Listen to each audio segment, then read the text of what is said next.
Já parou para pensar que tudo ao nosso redor, sabe? Desde uma simples xícara de café até a casa onde a gente mora, vem com uma espécie de etiqueta legal invisível? Pois é, são essas etiquetas que definem o que a gente pode ou não fazer com as nossas coisas. E entender essas regras ocultas muda o jeito como a gente enxerga o mundo. Ok, para a gente mergulhar nisso, vamos pensar num cenário bem prático. Imagine alguém que acabou de comprar a casa dos sonhos. A escritura tá lá, no nome da pessoa, tudo certo. Mas a linha que separa o que veio junto no negócio e o que não veio, essa linha pode ser bem mais confusa do que parece. E é exatamente esse quebra-cabeça que a gente vai resolver hoje. E por que, afinal, dá tanta atenção a isso? Bom, uma análise de centenas de questões de concursos da área jurídica mostrou um dado impressionante. Mais de 60%, 61% para ser exato, das discussões sobre propriedade giram em torno da classificação legal das coisas. Ou seja, isso não é só um detalhe técnico, é o campo de batalha onde se decide quem é dono do quê.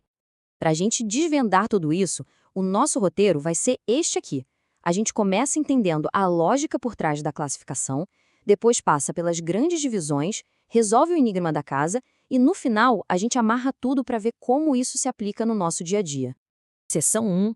A ideia fundamental aqui é que, para o direito, nada existe sem uma categoria. Cada coisa, absolutamente cada coisa, recebe uma etiqueta. E é essa etiqueta que define as regras do jogo. Dá para pensar nisso como se fosse o sistema operacional do direito de propriedade, sabe? Essa classificação é a lógica por trás de tudo, determinando direitos e obrigações antes mesmo de qualquer contrato ser assinado. Seção 2. Vamos agora para a primeira e mais importante divisão de todas, a base para a gente conseguir responder a pergunta sobre a casa. A lei basicamente separa o mundo em duas grandes categorias: as coisas que se movem e as coisas que não se movem. A definição, que vem lá dos artigos 79 e 82 do nosso Código Civil, parece bem simples, né? Imóvel é a terra e o que está fixado nela. Móvel é todo o resto. Mas, como a gente vai ver, a lei adora uma surpresa. E olha só que interessante, a lei acaba estendendo esse conceito de imóvel para coisas que a gente nem imagina. Por exemplo, o direito a uma herança antes da divisão é tratado como um bem imóvel para efeitos legais. Isso mostra que essa classificação vai muito além do mundo físico e impacta diretamente como o patrimônio é transferido. Seção 3.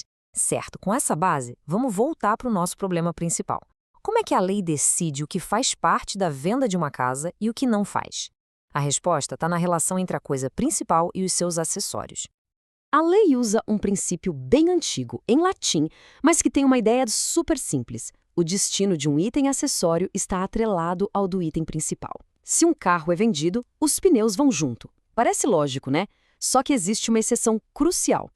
E a solução do nosso enigma está todinha aqui, detalhada nessa tabela.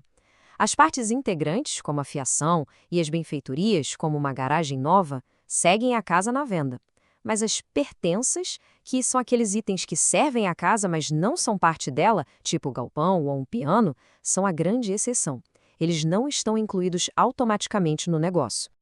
Então, o pulo do gato é este. Ao contrário do que muita gente pensa, aquele galpão super útil e os eletrodomésticos da cozinha planejada não fazem parte do negócio por padrão. Se não estiverem especificados no contrato de compra e venda, o antigo dono pode legalmente levar tudo embora. Seção 4. Bom, a caixa de ferramentas da lei tem ainda mais etiquetas. As diferenças entre móvel e imóvel são só o começo. Vamos dar uma olhada rápida em outras duas classificações que são muito importantes para o comércio e para os contratos. Bens fungíveis são aqueles intercambiáveis, tipo uma saca de café do mesmo tipo e qualidade. Já os infungíveis são únicos. Essa distinção é vital para os contratos. Se alguém empresta dinheiro, um bem fungível, a pessoa devolve o valor. Mas num contrato envolvendo uma obra de arte específica, um bem infungível é aquele item exato que tem que ser devolvido. E aqui a gente tem os bens consumíveis contra os inconsumíveis. Comida se consome no primeiro uso, um livro não. Só que a lei adiciona uma camada a mais. Qualquer bem que é destinado à venda, como um carro numa concessionária, é considerado juridicamente consumível. E isso tem um impacto econômico enorme, porque facilita as relações comerciais e define as regras para contratos como o de aluguel e o de empréstimo. Seção 5. Até agora, a gente falou muito de propriedade privada. Mas e as coisas que pertencem a todos nós? O Estado também classifica os seus bens e essas regras, que geram 22% das disputas legais sobre propriedade, nos afetam diretamente.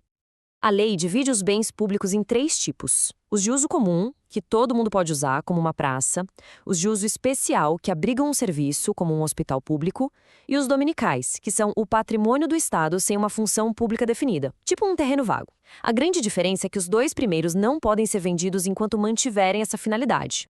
E uma consequência fundamental dessa classificação é esta aqui: bens públicos não podem ser adquiridos por uso capião. Em outras palavras, ninguém pode se tornar dono de uma praça ou de um prédio público só porque ocupou o lugar por muito tempo. É uma regra que protege o patrimônio coletivo, sabe? Garante que espaços e recursos que servem a todos não sejam privatizados pela simples passagem do tempo. Seção 6. Bom, chegamos ao final da nossa análise. E aí, por que a gente dedicou esse tempo todo para entender essas etiquetas que parecem tão abstratas? Porque elas têm consequências muito, mas muito concretas. Vamos voltar lá para o começo. Aquelas etiquetas definem se o galpão entra ou não no negócio. Elas determinam que uma herança seja tratada como um bem imóvel com regras bem específicas de transferência, e são elas que especificam que tipo de bem pode ser dado como garantia num financiamento. Elas estão em toda a parte. Resumindo, essa classificação jurídica é a base de quase todas as transações que envolvem bens. Ela traz clareza para vendas e heranças, ela protege o que é de todo mundo e define as regras para contratos e disputas. Ignorar essas regras é como tentar jogar um jogo sem conhecer o manual.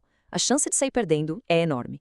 Da próxima vez que alguém visitar um parque, alugar um carro ou olhar para um contrato, talvez consiga ver essas etiquetas invisíveis em ação.